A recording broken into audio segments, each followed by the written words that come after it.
கிட்டத்தட்ட 100 வருஷ பிரிவுக்கு பிறகு கிருஷ்ணனை பார்க்குறதுக்காக ராதை துவாரகைக்கு வராங்க. அப்போ துவாரகையோட மன்னனாக கிருஷ்ணன் இருக்கார். கிருஷ்ணனோட ஒழுங்காக அவங்களால நேரம் கடக்க முடியலை, ஒழுங்காக பேச முடியாத சூழ்நிலை ஏற்பட்டது. கிருஷ்ணனோட பேச முடியலேன்னு கிரேக்கத்தினாலே அவர்கிட்ட சொல்லிக்காமலே துவாரகையை விட்டு ராதையை வெளியேறாங்க.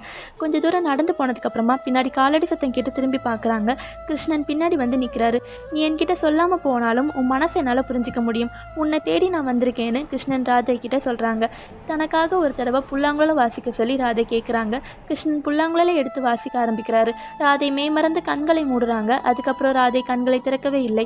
ராதை இறந்துட்டாங்கங்கிறத கிருஷ்ணன் புரிஞ்சுக்கிறாரு. தான் ஒரு கடவுளுங்கிறதே மறந்து கதறி அழுறாரு. ராதைக்காக வாசித்த இந்த புல்லாங்குழலை இனி யாருக்காகவும் வாசிக்க போகிறதில்லைன்னு புல்லாங்குழலை உடச்சி வீசிட்டாரு. ராதை இல்லா உலகத்தில் இனி தானும் வாழ்ந்து என்ன பயன்னு சொல்லி காட்டுக்கு போய் தவம் மேற்கொண்டு கிருஷ்ணரும் தன் உயிரை விடுறாரு. உங்களுக்கு கிருஷ்ணரை பிடிக்கும்னா மறக்காமல் இந்த வீடியோவுக்கு லைக் பண்ணுங்கள்.